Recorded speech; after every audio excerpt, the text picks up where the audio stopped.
He currently serves as the Dean of the Rotary Representative Network and will be the Rotary International Director for 2020-2022 for Zones 33 and 34.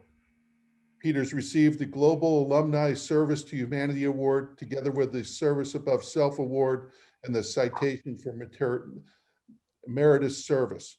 He and his wife, Margaret, live in the West River of Maryland in a home designed by Margaret and also close to their 2 children and 1 grandchild. From a personal note, over the last 5 or 6 months, I've personally been able to get to know Peter on the project you're going to hear about tonight. He's an amazing human being. His humbleness is one of his greatest attributes. You're going to get a chance to hear from a peace scholar tonight, Anna Patel. I'll let Peter introduce Anna, but I first met Anna over a Zoom call 3 or 4 months ago, and my journey on this Rotary Youth and Peace project started then. So Peter, are you there? I'm here, Andy, raring to go.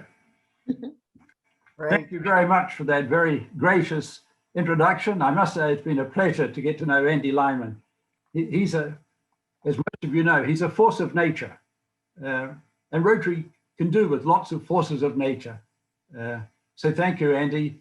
And I must say, I listened in on the last 10 minutes of Marnie's presentation. Marnie is one of the stars in Rotary. We all love Marnie. Fantastic presentation as always, Marnie. Good to see you. So I'm here to talk a little bit about a significant project that I will be introducing in zones 33 and 34 over the next 18 months. Just by way of background, and Andy touched on this, I was an ambassadorial scholar in the United States a long time ago. Then I became heavily involved in Rotary, and in particular with the Peace Fellowship program. My other great passion in life has been Outward Bound.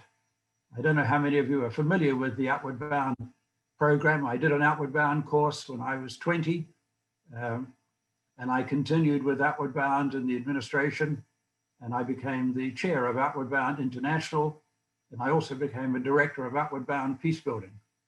And I've long dreamed of finding a way that I could bring my 2 passions, Rotary and Outward Bound, together. In the last few months, I've been able to convert my dream into reality with the help of 2 star Peace Fellows, Anna Patel, who you're going to hear from in a moment, the former Chief Executive of Outward Bound Peacebuilding, and Patricia Schaefer, the current Chief Executive of an organization called New Gen Peace Builders.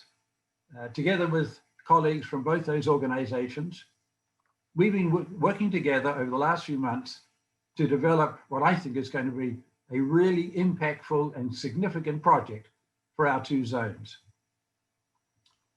As we all know, there's a lot of division in communities around America and indeed all around the world. I've long believed that Rotary and Rotarians have not only the ability, the capacity, but the responsibility to do what we can in our own way to help bridge some of the divides that we see. And what better way to do that than with our youth? Young people, by and large, don't have the cynicism and the skepticism and the prejudices and the biases that we of my generation have. We need to reach out to our youth and help them to understand what it means to live in a society of peace and unity. So with the help of Outward Bound Peacebuilding and New Gen Peace Builders, we put together a project which we're calling Peace plus Youth in Action, engaging 100,000 young community peace builders.